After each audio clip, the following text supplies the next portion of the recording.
named Luther. Gans will be going to see him soon. We ain't got that much time left. Is Luther part of the gang?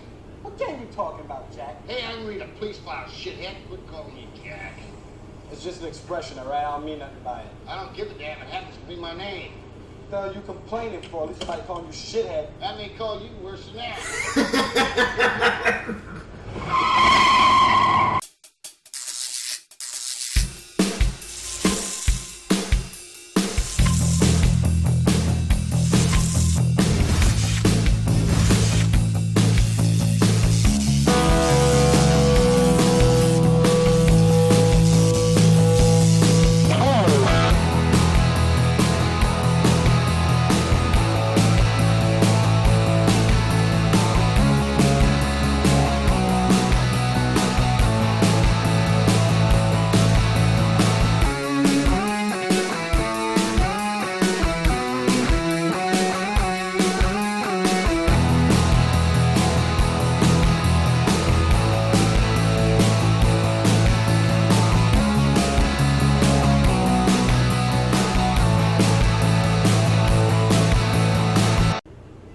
What's going on, ladies and gents? It's Cyberline coming back to you with another film review. This time we are moving on to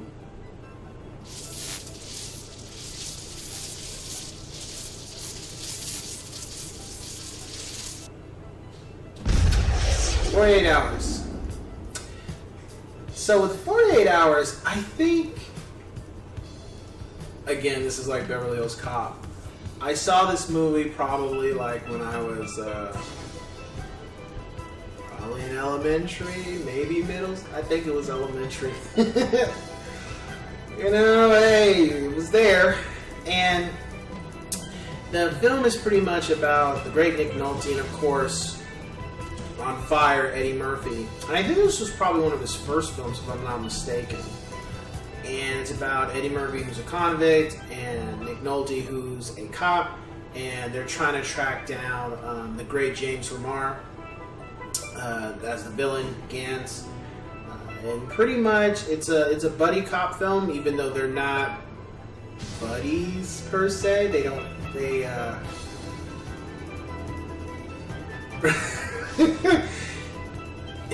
ain't, you know. I guess this film is kind of like I never saw Starsky and Hutch, like the show, or most of the shows in the 70s. But I felt like 48 Hours was kind of like a mocking of that relationship, because, woo, the language, the interaction of how they talk to each other,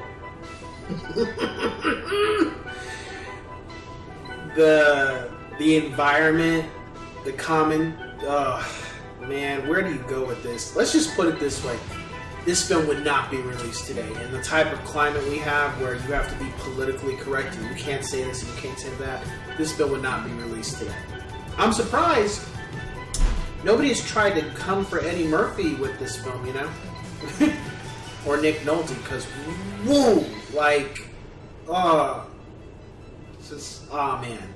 So but otherwise the film is great. It's entertaining. It has action. It has so much comedy. It also has a little bit of political commentary to it too, which was interesting. Just the overall mindset of you getting the perspective of a cop, but you're getting the perspective of somebody who's in prison. I thought that was pretty good how they meshed that together. Just you see both sides of a coin, you know, and then it's up to you as the viewer to make a decision on how you feel about both, you know. As far as the villains, I felt James Remar didn't say very much, but I felt looking at him in this film, he was scary.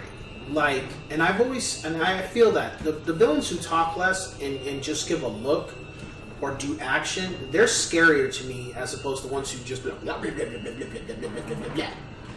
They just have that effect to where you want to get away from them really fast. You know, you just want to be like, when you're in the presence of them, it's almost like get away if you can, like just try to run, because just the way the way they're portrayed in the films I've seen, they're a lot more menacing when they don't talk. When they do have dialogue, but it's more menacing when they don't talk as much. They are more dangerous. Even the guy that was his I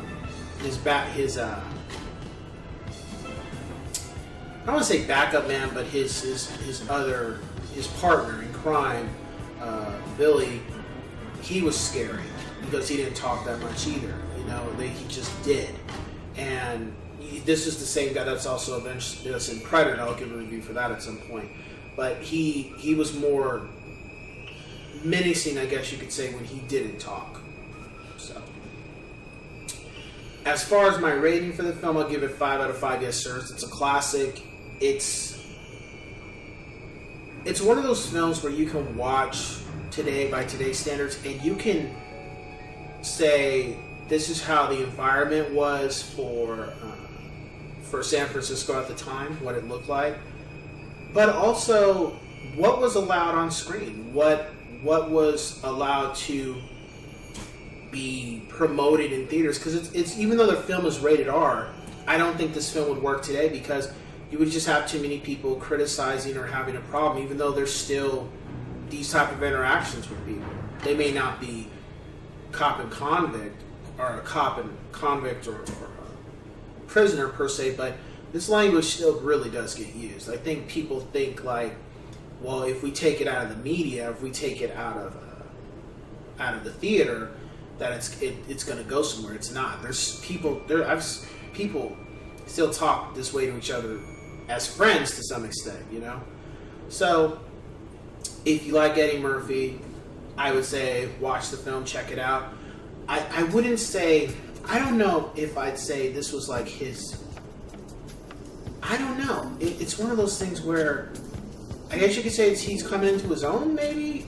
You know, if that's one way to look at it, I would just say it's just wild. Because it's, you know, just the way the film is. It's not a fast-paced action film. It's just, it has its parts, but it's more so of a drama slash comedy slash action.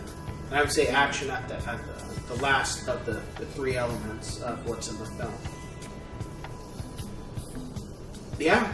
So, you know, check it out if you have a chance. As long as you can get past the language, I don't think you'll be disappointed. Now, if you are easily offended by, and I don't mean curse words, I mean more vulgarities. We're going past cuss words if you get what I'm saying, read between the lines. If you're comfortable with having hear that, then I think you'll be fine. You can sit through it. Of course, it's not a film for kids. This is not a film where, hey, let's all sit down and watch a family film. Like, no. So anyway, with that being said, I will catch you guys on the next one. Take care.